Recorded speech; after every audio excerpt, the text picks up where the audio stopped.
Uh, Baik, selanjutnya adalah mengenai kalkulus. Kenapa kalkulus penting dibahas pada presentasi kali ini? Karena aplikasi kalkulus di bidang machine learning atau artificial intelligence banyak digunakan, salah satunya adalah untuk mencari turunan dari suatu fungsi objektif, yaitu untuk meminimumkan atau memaksimumkan suatu fungsi objektif. Adapun agenda yang terdapat pada bidang kalkulus kali ini yaitu pertama adalah turunan, yang kedua adalah turunan parsial, dan yang ketiga adalah mengenai gradien. Kemudian, apa yang dimaksud dengan turunan? Ilmu kalkulus, turunan merupakan suatu pengukuran terhadap perubahan nilai suatu fungsi akibat adanya perubahan variabel. Kita lihat gambar berikut bahwa turunan merupakan kemiringan garis dari suatu fungsi di mana kita akan mencari nilai kemiringannya tersebut dengan jika suatu fungsinya itu adalah fx, di mana kita lakukan pergeseran terhadap nilai x sejauh h, maka turunan didefinisikan sebagai f aksen x, yaitu mencari limit suatu nilai h yang mendekati 0 dengan persamaan berikut. Kemudian definisi turunan adalah turunan fungsi f adalah fungsi f aksen yang mempunyai nilai pada setiap x adalah sebagai berikut, yaitu yang dijelaskan pada slide sebelumnya. Jika nilai limit ini ada, maka kita katakan bahwa f dapat diturunkan pada saat x. Untuk lebih mudahnya, dapat kita perhatikan contoh berikut. Misalkan diketahui fungsi fx sama dengan 13x minus 6. Lalu bagaimana cara menentukan nilai turunan dari fx tersebut? Jika kemudian kita substitusikan nilainya dengan 4. Maka solusinya adalah mencari turunan berdasarkan definisi yang ada pada slide sebelumnya, yaitu kita mensubstitusi x dengan nilai 4. Maka jadinya adalah limit dari h mendekati 0, kemudian fungsinya berubah jadi f4 plus h dikurang f4 per h, maka setelah kita lakukan operasi penjumlahan dan pengurangan pada persamaan ini, kita peroleh bahwa limit dari h mendekati 0-nya yaitu menghasilkan nilai 13.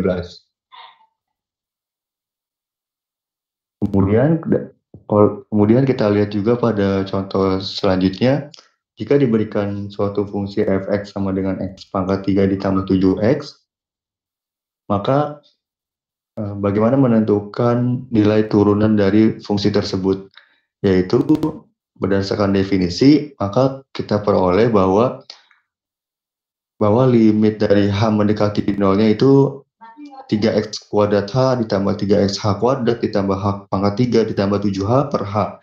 Lalu kita coret nilai h pada pembilang dan penyebutnya, sehingga menghasilkan limit h mendekati 0, 3x kuadrat ditambah 3x h ditambah h kuadrat ditambah 7. Kemudian kita substitusi nilai h mendekati 0 ini ke dalam hasil perhitungan yang tadi, sehingga dihasilkan bahwa nilai turunan dari fungsi x pangkat 3 plus 7x adalah 3x kuadrat ditambah 7. Nah, selain kita dapat menggunakan definisi turunan untuk mencari nilai turunan, kita juga dapat menggunakan persamaan berikut, di mana untuk mencari nilai turunan dari suatu fungsi fx, kita dapat menggunakan rumus n dikali x pangkat n-1. Jadi ini berawal dari fungsi fx ini, yaitu jika fungsi fx sama dengan x pangkat n, maka turunannya adalah kita menurunkan pangkatnya ini ke bawah menjadi n, kemudian pangkatnya berkurang 1, sehingga persamaannya menjadi seperti ini, yaitu n dikali x pangkat n-1. Atau selain dapat menuliskan turunan dengan f aksen x, kita juga dapat menuliskannya dengan dx dikali dari X pangkat N. Artinya adalah mencari turunan terhadap X dari fungsi X pangkat N. Oke. Selanjutnya, ada pun beberapa operasi pada turunan. Yang pertama adalah aturan konstanta, di mana jika kita mempunyai konstanta K dan suatu fungsi F, maka turun dari konstanta dengan fungsi tersebut yaitu adalah K dikalikan dengan fungsi Fx, jadi konstantanya tidak berpengaruh terhadap turunannya, jadi konstantanya bisa kita pindahkan ke depan. Kemudian untuk aturan penjumlahan dan pengurangan, jika F dan G adalah suatu fungsi yang dapat diturunkan, maka turunan dari penjumlahan dan pengurangannya adalah sebagai berikut, yaitu jika fungsi penjumlahan tersebut diturunkan, maka akan menjadi f aksen X ditambah G aksen X, sedangkan untuk fungsi turunan, yang dapat diturunkan terhadap aturan pengurangan yaitu f aksen X dikurang dengan G aksen X. Selanjutnya adalah aturan perkalian. Jika kita punya fungsi f dan g yang dapat diturunkan, maka turunan dari perkalian f g x adalah yaitu fx dikali g aksen x ditambah dengan gx dikali dengan f aksen x. Selanjutnya, sedangkan untuk aturan pembagian, jika kita mempunyai fungsi f dan g yang dapat diturunkan dengan gx tidak sama dengan 0, kenapa mengharuskan gx tidak sama dengan 0? Supaya kita tidak mempunyai pecahan yang penyebutnya adalah 0. Maka turunan fungsi dari aturan pembagian adalah gx dikali dengan f aksen x dikurang fx dikali g aksen x dibagi dengan g kuadrat x. Selanjutnya akan dibahas mengenai turunan parsial dan gradien. Apa itu turunan parsial? Turunan parsial adalah menurunkan suatu fungsi terhadap beberapa variabel yang berbeda. Sebagai contoh, misal terdapat fungsi fx di mana fungsi tersebut terdiri atas variabel x1 dan x2, maka kita dapat menghasilkan fungsi turunan parsialnya yaitu fx diturunkan terhadap x1, kemudian fx juga diturunkan terhadap x2. Kemudian gradien adalah generalisasi turunan fungsi beberapa variabel. Nah, definisi turunan parsial dijelaskan oleh persamaan berikut, yaitu untuk fungsi f dari R pangkat N yang dipetakan ke bilangan real, kita dapat definisikan turunan parsial adalah sebagai berikut, di mana jika terdapat fungsi f yang terdiri atas beberapa variabel, misalkan x1 sampai dengan xn, kemudian kita dapat mencari turunan parsialnya dengan mencari turunan dari masing-masing variabel x1, x2 sampai dengan xn, dan mengumpulkannya dalam vektor baris, yaitu gradien dari f dinyatakan sebagai turunan f terhadap x untuk masing-masing variabel, di mana kita tinggal mengalihkan hasil turunan fx terhadap masing-masing variabelnya, dan itu disebut dengan gradien.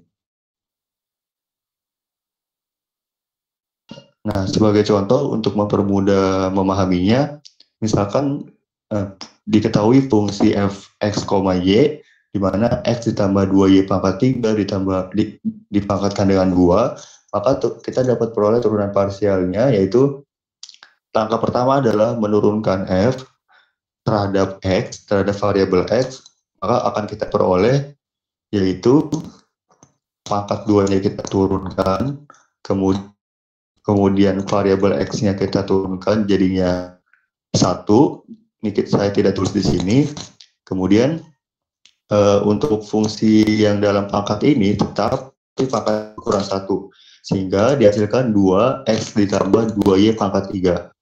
Sedangkan untuk turunan terhadap fungsi y, maka dengan cara yang sama kita akan peroleh yaitu 12 dikali x plus 2y pangkat 3 dikalikan dengan y kuadrat.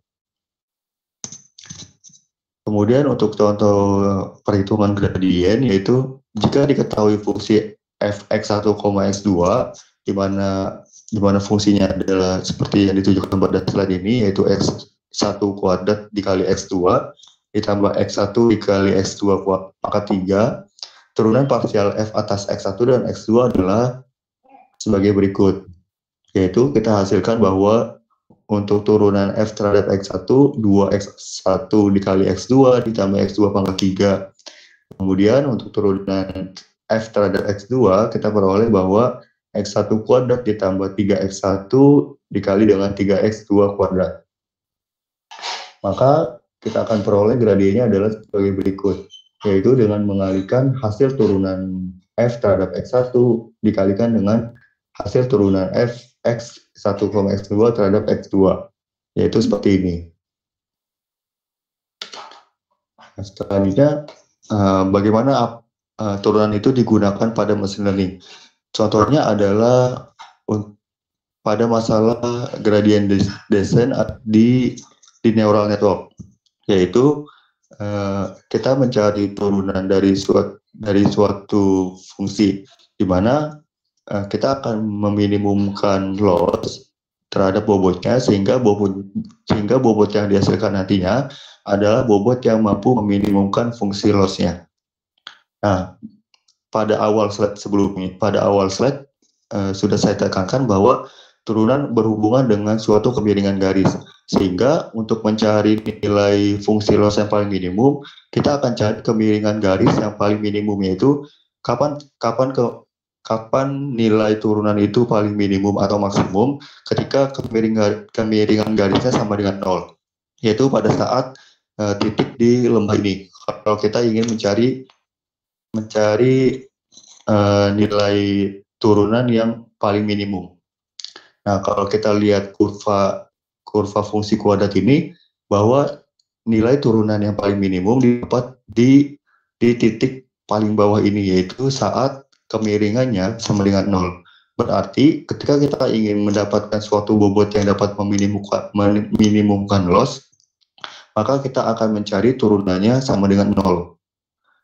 Nah, jadi seperti itu kegunaannya di dalam machine learning.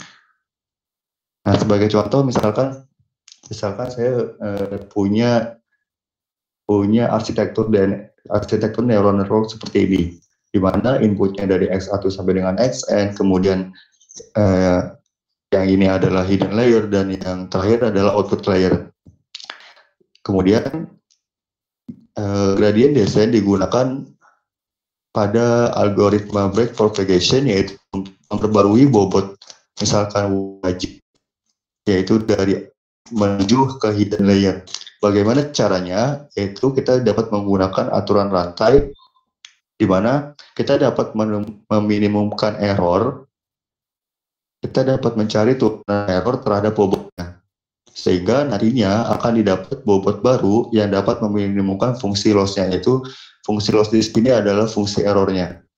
Maka untuk mencari turunan error terhadap bobotnya, kita dapat menggunakan aturan rantai seperti berikut, yaitu kita dapat menurunkan error terhadap outputnya, yaitu Y. Kemudian misalkan hasil dari kombinasi linear antara hidden layer dengan output itu didefinisikan dengan B, maka selanjutnya kita akan mencari turunan Y terhadap nilai Y, dan kemudian kita akan mencari turunan Y terhadap BKJ-nya. Maka nanti kita akan memperoleh suatu nilai gradien, di mana nilai gradien tersebut adalah hasil turunan dari fungsi error terhadap bobotnya. Nah, kemudian untuk mencari nilai bobot di antara hidden layer dengan input layer, kita dapat menggunakan cara yang sama dengan aturan rantai yang berbeda sih. Namun tidak akan dibahas secara jelas pada presentasi kali ini, karena presentasi kali ini hanya memfokuskan pada metode matematika yang umum digunakan untuk masalah machine learning. Oke, baik. Mungkin itu saja yang dapat saya sampaikan.